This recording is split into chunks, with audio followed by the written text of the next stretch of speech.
We're back on Blocks Live TV's Crypto Now live show. We now join our crypto experts, Jason Fernandez and Jeff Hancock, on the line. Thank you both so much for joining us today.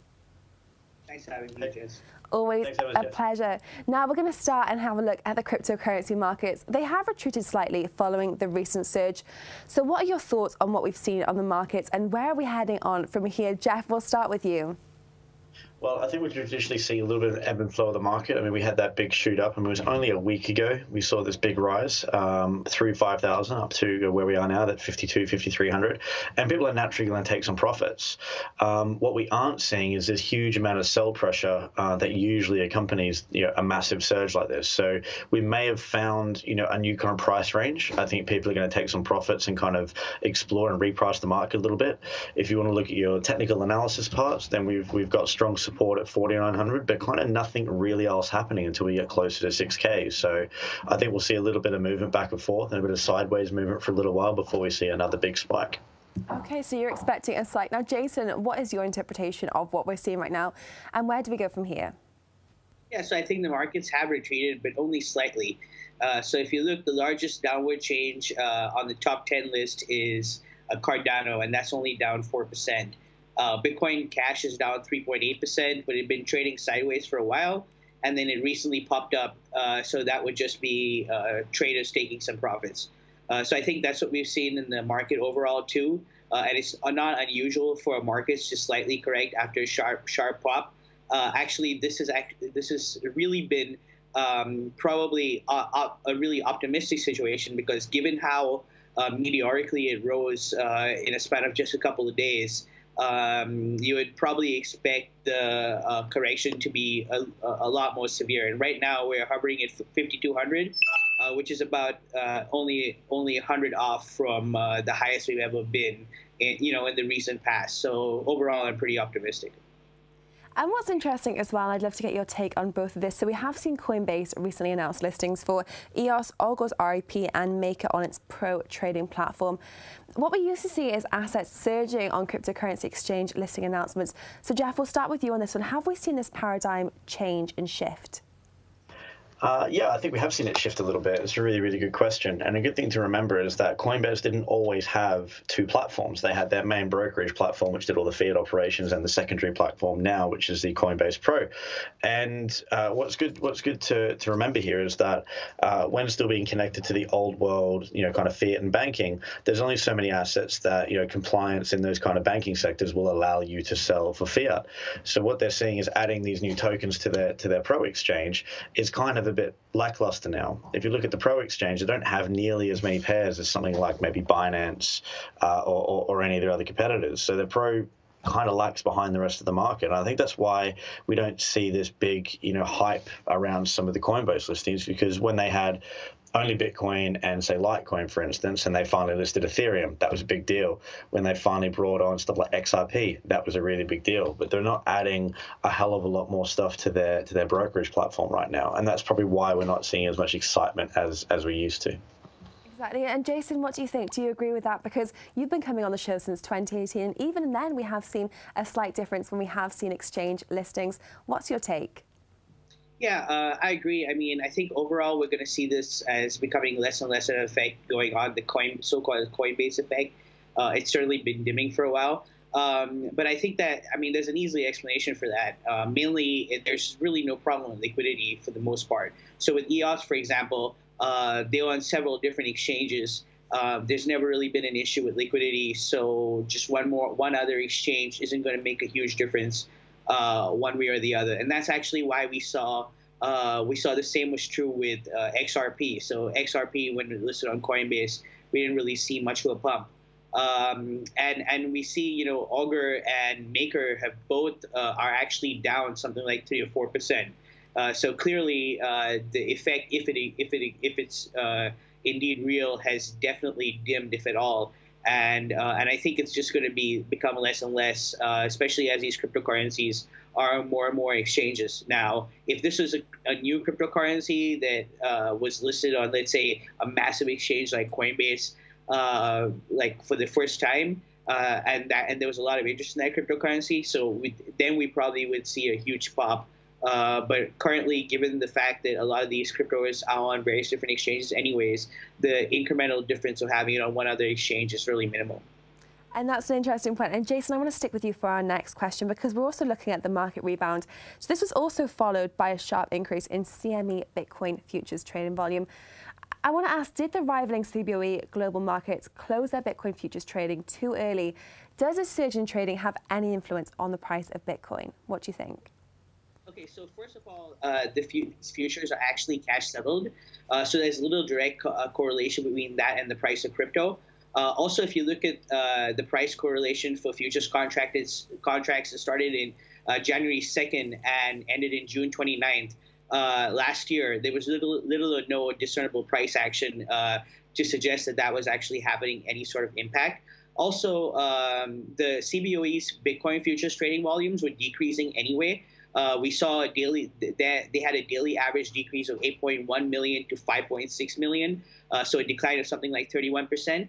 And in contrast, the daily average of the CME was actually increasing. So it increased something like 23% from 79.9 million to 98.9 million in February. So if you were to compare the volumes that both the CBOE had versus the CME had, the CBOE has always had a tiny fraction of the CME. So in February, it was 5.6 million versus 98.9 million. And basically, they have just really not done as good a job of marketing it as CME. So they've been the main reason they haven't been as successful as the CME was because of A, marketing, and B, their price discovery method. So the CBOE decided to list it on the CFE. Where most people just trade CBOE volatility index futures. Also, there's a problem with their price delivery method. I mean, given how much we've heard about fake volumes, what CBOE was determining their price based on an auction on the Gemini exchange, and I think most people preferred the way CME was doing it, which is more like an average aggregate price of several spot markets. So I think a lot of people felt that maybe the calculation that the CME had was better than CBOE. So basically, CBOE was really not doing a good job of promoting their futures in the same way the CME was.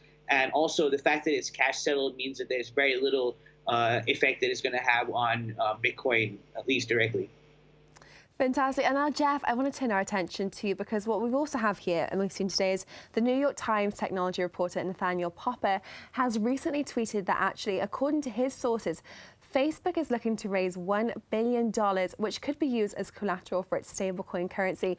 What are your thoughts on this, Jeff? Well, I think it's really interesting that they're going out to outside investors to raise the $1 billion. I mean, they've got more than enough capital of their own. But I suppose from a business sense, why would you risk your own money when they want to launch something like this? So obviously they want to build a stable token. They want to base it on an investment round that they want to do and peg that currency to it. I did read in an earlier article some time ago they wanted to have a mixed bag of currencies to kind of diversify it out. So whether that was euros, US dollars, Aussie dollars, pounds, etc. And that's probably where this $1 billion raise will come from. As for they wanted to start the crypto the crypto stablecoin on their platform for ad revenue and to bring more people to the fold. But when they're already a very cash-rich company, they don't even want to back their own stable token. That has to cause, that has to ask more questions than it raises really. And I think until we know more about it, until it's officially launched, and we see the actual results of the uptake of people using this stable token for peer-to-peer transactions, for ad revenue, to bolster their share price ultimately, I think we're just gonna have to wait and see. Do you think it's quite a cautious move from Facebook then, just to protect its own assets? Yeah, I do actually. It is a bit of a, for lack of a better term, a bit of an arse covering exercise, and it's the investors that are going to pay for it at the end of the day. So it'll be interesting to see how they pull it off, how they protect those investors, and how they protect the the end clients and the end businesses that are going to be literally probably forced to use this type of currency to do the ad revenue. And speaking of investors, and I'll ask this to you, Jeff, as well. So we've also seen Canadian cryptocurrency exchange Quadriga CX, which we've been speaking about for months now. It's now officially been declared bankrupt. What does this mean for investors? You've got the investors and you've also got the clients on the exchange, and sometimes they're different entities and sometimes they're the same. But essentially, they're left without the main operating founder, the one that was running the exchange day to day from his laptop, for what it seems like a very, very small team, who died of very suspicious circumstances, and all they're left with now is a founder that hasn't been involved for quite a long time. Or says that he hasn't, who has a quite shady past, and unfortunately, it's going to be up to the bankruptcy courts in Canada to find out who gets the lion's share of those funds first. I mean, we were talking about 260 million worth of funds, with over 100 million of that missing. Which only leaves less than half to pay out, and of course all the traders and clients are going to want their funds first. But then the original investors in the exchange, the shareholders or the minority shareholders, are going to want their piece as well. So unfortunately, it's going to be up to the bankruptcy courts to decide, and there are going to be some big losers here. And finally, Jason, I'd like to turn our attention to you. We have already discussed this on our show previously with both of you. I'd like to get your opinions on the upcoming Litecoin and Bitcoin mining reward halving. What are the economics behind them? How does the timing work? And what happens earlier for Litecoin and then for Bitcoin?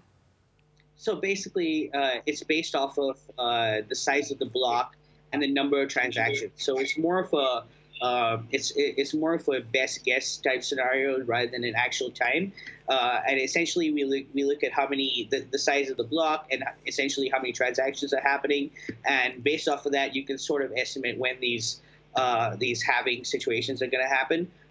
We know that Litecoin block mining reward basically halves every 840,000 blocks. So the coin reward is due to decrease from 25 to something like 12.5 coins. And there are currently 68,000 blocks before Litecoin is halved. And so depending on the number of transactions and the size of the blocks, we can basically extrapolate when the halving is going to happen. And the same is true, obviously, with Bitcoin as well. The fact is, I'm not 100% sure whether we would have a lot of price action based off of this, because I think for the most part with Litecoin, it's already priced in. And every time it halves, it has less of an effect than the previous time, right? Because obviously that has already hit the market. That effect has already hit the market. So this is sort of a thing that's going to have less and less impact as time goes on.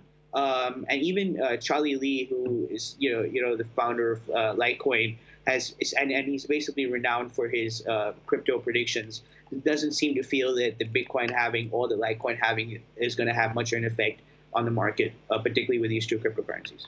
Okay, great. And Jeff, what's your thoughts on this from a market perspective? What kind of things can we expect in the build-up to this Litecoin and also Bitcoin halving? Well, as Jason just said, I mean, there's people that are predicting these halvings, people that are that have followed those previous trends. Sometimes this action is already priced in months in advance. I mean, we've seen Litecoin go on an absolute tear recently, with the halving coming up, within a few months, and usually it's followed by sometimes a small bump or a small correction, and then usually it's kind of business as usual. But what we haven't seen, which is going to be the interesting factor this time, is that we could very well be in a global recession by the time this happens. So are there going to be more people piling into crypto at this time? Are we going to have money from other markets coming in now with backed and with other fiat on ramps and other instruments available? These halvings might be a clear telltale sign of when people get in or when the action's kind of priced in. But if they introduce scarcity and there's more people coming to the market and there are more people actively transacting on the network, then it could see some healthy price action and some healthy gains come in the next kind of few months up until those halvings happen. And Jeff, you do sound quite bullish on the crypto market in general. Are you expecting a lot more investments from outside the crypto space to enter in the coming months? Well, being from an exchange, obviously, I could be completely biased and say yes. Well, that's a very hopeful thing. But yeah, if you take purely on the amount of activity that's gone on in the past kind of 3 months compared to the last half of November, you could say that the market is in a better place, and not just from a price point. there are more people talking more actively about, what can be done or what can be changed. There is a lot of new tech that is out there. There are solutions around security and private keys that just weren't there 12 months ago. So people are building stuff. We've seen new pricing models for ICOs and security token offerings, and now initial exchange offerings, IEOs. So there's new stuff happening, and it's not just off a whim. There is general interest, and there is more people talking about the space than there is before.